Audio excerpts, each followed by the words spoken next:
Welcome to the Story a Day podcast. This is Julie Duffy, encouraging you to be a writer today, not someday. Good morning, good evening, good afternoon. It's Julie here from the Story a Day podcast. And if you follow literary news, you may have seen this week the New York Times ran an analysis of how diverse publishing isn't. I mean, this doesn't really come as a surprise to anyone if you've given it like half a second's thought, but there's a difference between knowing it and seeing it on the page in an infographic laid out for all to see. And when the reporters go and talk to writers who aren't the mainstream of writers who are getting published and ask them about their experiences. It's a great article. I'd encourage everyone to go and read it. But then once you've read it, what are you going to do about it? I noticed a couple of years ago that my writing habits were very white and very male. So I started out by consciously seeking out books by women. And then I noticed that I was still reading a lot of white stuff, although coming from Britain, there's more South Asian, like Indian writers and Pakistani writers who had written books there. So I'd read some of that, but I really hadn't read very much else by writers who weren't white and mostly olden male. So I started to go out of my way to find books and stories by people who didn't look like me. And it's been an amazing, elucidating, humbling experience. And I don't mean that to sound patronising. I mean, genuinely, my world has been expanded by reading stories by people who don't come from places like mine, who haven't lived lives like mine. I mean, that's just what reading is, right? Only now we are starting to get the opportunity to read about people who are not from our little circles, who aren't in the past.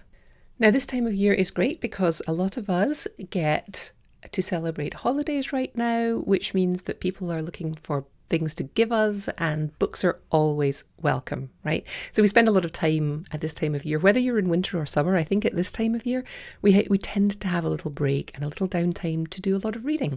So I'm going to encourage you to think about expanding your reading. If you're not already reading a diverse cast of authors, it's getting easier to do that.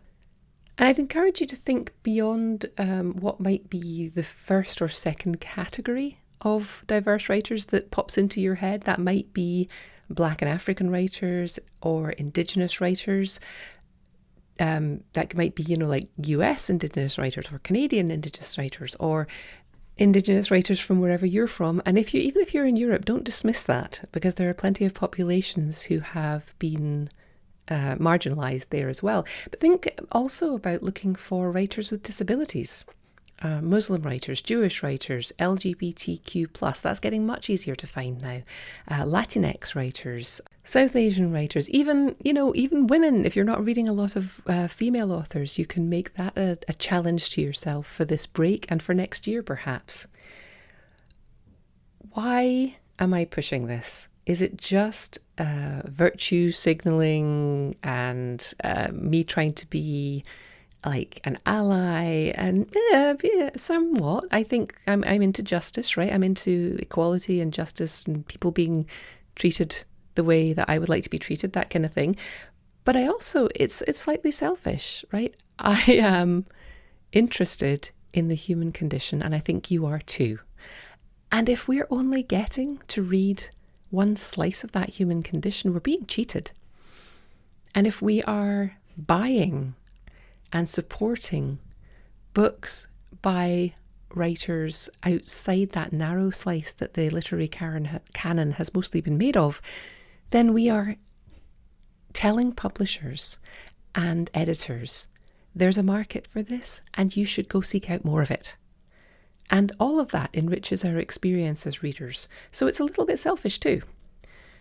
Should you do this? I think so, because the more of us who are clicking on, reading, nominating, buying books by authors, books and stories by authors who would not necessarily have been noticed or given a chance before, we live in a capitalist society and the market will take notice. But we can't just wait for the market to take notice. I think, we can't just wait for the shelves to be 50-50 white and minority. We have to actually go out and seek out these things. And it can be difficult because you don't always know. Like, I don't pay an awful lot of attention to who the authors are, or I haven't historically. So I was just picking up whatever rose to the top of the pile.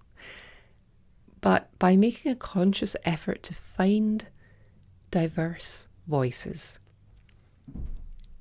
it's a wonderful thing for your reading and for the market, like I was saying, and it can take a little bit of effort, and I think it's worth it. So I'm going to try and convince you to do that. So I've got a few sources that I'm going to put in the show notes. The first one, obviously, is diversebooks.org. They started a campaign a few years ago called We Need Diverse Books, and it's a wonderful place to find resources. They have literary organisations that are focused on diverse voices. They have lists of awards that are focused on diverse voices. It's a great, hop over to diversebooks.org and start your search there if you don't know where else to go. If you like speculative fiction, I would recommend FIYAH magazine, FIYAH. It's a great place to start. If you like to listen to podcasts, there is possibly nowhere better to go than LeVar Burton Reads. For those of you who don't know who LeVar Burton is, I'm going back to my Star Trek obsession. He was Geordie LaForge on Star Trek, but he also ran this amazing show called Reading Rainbow in the US. And he has been a massive advocate for literacy over the years. And, he has reading apps and reading foundation, and he reads short stories on this podcast. I can't believe I wasn't subscribed to this before. And being an African-American reader, I think he probably searches out more diverse stories than you might otherwise find, because I scanned the most recent episodes and it certainly looked like a nicely diverse list. Of course, there's all kinds of authors on there, from well-known to emerging. Goodreads, of course, is a great place to start. If you search for the word diverse, authors or genre, you will find lists and lists of books up there that you can get started with. Do not think that you're going to have to read issue books. I was on Twitter last night and there was a black writer who was kind of having a little moment where she said, why should I have to write angry issue books, things about downtrodden, drug addicted black people? Is that all the publishing industry wants? It's certainly not what the audience wants. And she's quite right. Like when I started out in journalism, it was a fight for women to get to cover stories that weren't the lady stories, the church fate and the, anything woman related. And it's still really unusual to see a female commentator on male sports. So it's something that we have to fight against, this idea that you're going to pigeonhole people. So you can find books by diverse authors that aren't about diverse things. Becky Albertelli's book, The World According to Simon, which was adapted into a movie, is about a gay teenager. But it's not hugely about him struggling with being gay. It's a romance. It's just a romance, And you can go and find romances by diverse authors. Selena Montgomery is one that I would recommend. She's also known as Stacey Abrams. That's her. Her pen name is Selena Montgomery, and there's a whole world of black romance out there. In sci-fi and speculative fiction, that FIYAH magazine I was talking about specialises in speculative fiction, but you can go back a few decades and find some books by Olivia Butler, or you can read bang up-to-date stuff by P. Djeli Clark, or, you can find short stories. Roxane Gay is a great place to start. She's got collections, and she was the editor of the Best American Short Story Collection a couple of years ago. And last year's story collection, my favourite story in the book was one by Nana Kwame Adjei-Brenyah, who's actually quoted in that New York Times article. I also picked up a collection by Asim Jabari a few years ago. In general fiction, there are more and more writers being published who are telling stories that are just of the people who live in neighbourhoods and have, lives, but happen to be of colour. I'm on a James McBride kick right now. If you're into mysteries, you could go to murderandmayhem.com. They've got an article about the best, I can't remember how many diverse mysteries you should be reading this year.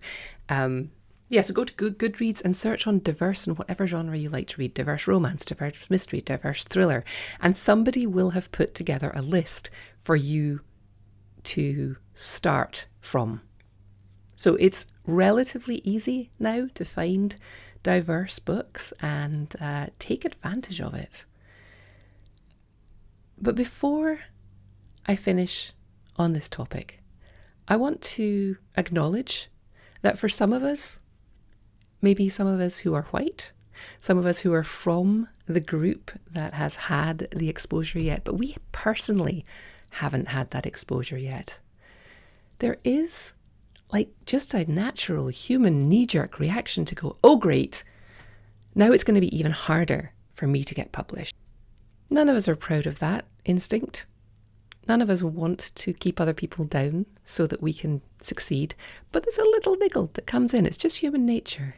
So I'm going to encourage you to reframe that as, if you go out and read diverse books and support diverse authors, it can only help you as a writer. It's not that you have to start writing as if you had grown up in a different community, or that you have to immediately start incorporating characters that you don't know how to write. But simply by exposing yourself to the life experiences and the stories that come from different communities, you are going to become a better writer. You're going to be more curious, more empathetic. You're going to start wanting to find out more so that you can create more diverse casts in your stories. Or even if you don't create more diverse casts in your stories, you're going to be exposed to different ways of seeing the world, different ways of expressing yourself, different types of metaphors. Your writing is never going to be stale if you are reading widely. So, I encourage you this week to think about what you can do to diversify your bookshelves.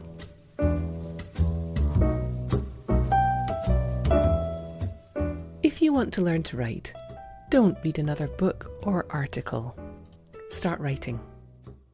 I'm here to invite you to consider the Story a Day 3-day challenge. It's a challenge and a workshop that gets people writing and completing stories in just 3 days. And it works. I'm fanatical about getting more and more diverse stories into the world, and I think yours should be among them. If you're feeling the pull to write or level up your storytelling, let me hold your hand through 3 days of short story writing. Check out the 3-day challenge at storyaday.org/3DC. And we're back with this week's question and answer session. This week I had a question from Janet, who said, apparently every writer doubts her own identity at times. I haven't been able to see any that resemble my own bugbear, that I never have any ideas. I feel confident about my ability to get my message across, but I feel like I have no message to send. Consequently, I've become an editor. Going through your Creative Writing Challenge workbook yesterday, I concluded that my greatest weakness is my own equanimity. Then, being an editor, I consulted Merriam-Webster to see if equanimity was really what I meant, and it was. The Darn Dictionary offered this quote to illustrate how it's used. Those who are doomed to become artists are seldom blessed with equanimity. They are tossed to drunken heights, only to be brought down in a sludge of headachy despair. This is a quote from Patrick White. No arrogance for me, says Janet. No drunken heights. I guess I'm not doomed to become an artist. Any reflections on that? Was a great question. Thank you, Janet. And so here's what I wrote back to Janet. I said, it's not an observation I hear very often, but it is one that resonates deeply with me. In fact, when I started doing this, I assumed it'd be a question I'd hear a lot. So I put a whole section into my course about generating ideas. I said, like you, I consider myself very even-handed. I was going to be a journalist. I was a history major. I'm trained to see both sides, evaluate both sides and research the facts. I too found it hard to get back into fiction because I felt like I couldn't really ever take sides. But gradually I noticed I do feel strongly about certain things. I began to pay attention to things that make me mad, things that I might fire off a blog post about on my personal blog or rant about with a sympathetic friend. And then I realised there were stories to be told in there. And that telling the stories gave me an excuse, gave me the outlet to be a little less even-handed, a little more outrageous. And once I began focusing on that, I discovered it could be really cathartic to write about it and put it into the hands of a fictional character instead of just ranting. Of course, that's not for every day. You can't sustain that kind of anger, at least I don't want to. So I began paying attention to the fact that I pay attention. A lot of quieter literary fiction is almost entirely based in the art of observation. The more I wrote, the more I found that details matter. Details make the story seem grounded in real, lived human experience. The everyday, humdrum, universal truths are the things that people crave in stories. It's impossible to live this life, to have experiences without forming opinions. Order a coffee and you'll have an opinion on how the barista did their job. And that'll reflect something in your past experience. And that's probably something other people will resonate with. Give that experience to a character who's like but not quite like you and see what fun you can have with it. Why does she do the thing that you'd never do? How does she have the courage to say the thing you'd never say? What would the consequences really be? Would that be good for her or bad for her? You don't need to have earth-shattering, life-changing ideas that rock someone's world. Your job is to entertain them for a few minutes. And if you can make them think about some part of their life in a new way for just a moment, so much the better. And if not, just divert them, entertain them, give them a break from all their worries, as the song says. And remember, you are your first reader, so entertain yourself. Thanks for posing this question, Janet. And if you have a question for me, send it along to julie@storyaday.org and I will see if I can answer it on this podcast or find someone who knows more who can give you a better answer. Thanks for listening. Why not come over to the blog at storyaday.org and check out this week's writing prompts and articles. And in the meantime, have a great creative week and of course, keep writing.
Story engineering by Larry Brooks. Save the Cat is Blake Snyder, and the novel version is by Jessica Brody.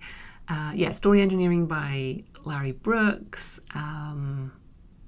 Lots and lots and lots of story structure stuff out there, which sometimes confounds people who are pure fiction writers because they don't write that way. They want to discover the story themselves. And I think if you're a non-fiction writer, you might get a little frustrated with the round and round and round and the multiple drafts and all that kind of stuff. You're probably quite product oriented as well as process oriented.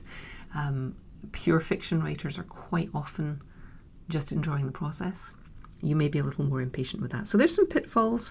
If your non-fiction work has included screenwriting, well, that's not really non-fiction, is it? But I did hear a conversation a friend of mine had with a screenwriter where the screenwriter was trying to move into fiction and was having a terrible time because she was so used to the actors and the camera people supplying so much of the information for the audience that she wasn't doing that. She wasn't sucking people into the story. She was doing great dialogue, but she wasn't doing the build-ups and the payoffs in terms of painting the picture.